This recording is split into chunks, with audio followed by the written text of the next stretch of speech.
সম্মানিত সুপ্রিয় দর্শক শ্রোতা দেশ ও প্রবাস থেকে যারা এই মুহূর্তে আমাদের ভিডিও দেখছেন সবাইকে জানাই আন্তরিক প্রীতি ও শুভেচ্ছা। বন্ধুরা, আজকে আমার সাথে একটি আপু সংযুক্ত হয়েছে অডিও কলের মাধ্যমে, কয়েকদিন আগে থেকে যোগাযোগ করছে প্রতিবেদন করবে। কেন আসলো বিস্তারিত ভিডিওতে থাকছে, ভিডিওটা কন্টিনিউ করুন। আসসালামু আলাইকুম। ওয়ালাইকুম সালাম। কেমন আছেন ভাইয়া, ভালো আছেন? ভালো আছি। কেন আপনি প্রতিবেদনে আসলেন? আসলাম, খুব অসহায় আছি তো, কষ্টে আছি, এর জন্য প্রতিবেদন আসলাম। একটা ভালো মনের মতো মানুষ পাইতাম বিয়ের সাথে বসার জন্য, যে সারা জীবন পাশে থাকতো। তাহলে আপনার কথা বুঝতে পারলাম, আপনি কষ্টে আছেন কারণ আপনার বিয়ে শাদী বসার মতো মানুষ নেই, পাশে থাকার মতো মানুষ নেই, এর জন্য আপনি কষ্টে আছেন। হ্যাঁ। এখন যদি একটা পাশে থাকার মানুষ পান, আপনার কষ্ট দূর হয়ে যাবে। কি কইলেন, বুঝলাম না কথাটা। আপনি কষ্টে আছেন, আপনার পাশে থাকার মানুষ নাই, বিয়ে করার মতো মানুষ নাই। হ্যাঁ। তাহলে যদি একটা এমন মানুষ পান যাকে বিয়ে করা যায়, পাশেও থাকা যায়, তাহলে কি কষ্ট দূর হয়? হ্যাঁ, তাহলে তো দূর হইতোই, পাশে থাকার মতন কারোরে পাইলে। কেমন মানুষ চাইতেছেন পাশে থাকার জন্য?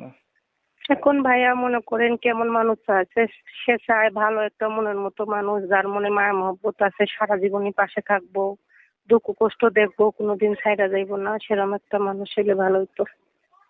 এই পর্যন্ত প্রতিবেদন কয়টা করছিলেন আপু? না না, আর কোনোদিন আসিনি প্রতিবেদনের সামনে। প্রথমবার আসলেন নাকি? হ্যাঁ, প্রথমবারই। পড়াশোনা কতটুকু করছেন? 6 পর্যন্ত। কোরআন শরীফ পড়তে পারেন? হ্যাঁ, পারি। নামাজ পড়া হয়? হ্যাঁ, পড়ি। বিয়ার বয়স হয়েছে নি?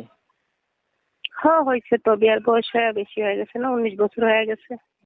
দর্শক শ্রোতা, আপনারা আসলে এই আপুর কেন আসছে এটা জানছেন। আর জানেন আপনারা বর্তমান ইউটিউবে কমিউনিটি গাইডলাইনের কারণে উনার সম্পর্কে, উনার ব্যক্তিগত তথ্য আমরা অনেক কিছুই নিতে পারি না, এর জন্য আন্তরিকভাবে দুঃখিত। তো উনার প্রধান উদ্দেশ্য হচ্ছে একটা ভালো মানুষ চাইতেছে যে উনার পাশে থাকবে, দায়িত্ব নেবে, বিয়ার বয়স হয়েছে পর্যাপ্ত পরিমাণে। এখন ধরেন এমন একটা মানুষ আপনি পাইলেন, তার বয়স একটু বেশি হলো, দেখতে কালো হলো, অথবা আগে বিয়ে করছে এমন হলো, তখন কি করবেন? হইলো, তার যদি মনটা ভালো থাকে, সুন্দর হয়, সে বয়স হইলে কি হইব, সারা জীবন যদি সে পাশে থাকে। মানুষের রূপ চেহারা দিয়ে তো সবকিছু হয় না, তাই না? তার মনটা সুন্দর হলেই হইলো। ঠিক আছে, বুঝতে পারছি।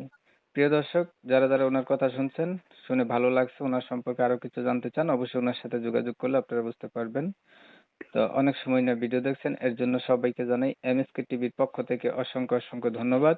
সবাই ভালো থাকবেন, সুস্থ থাকবেন, এমন ভিডিও পেতে চ্যানেলটা সাবস্ক্রাইব করে রাখবেন।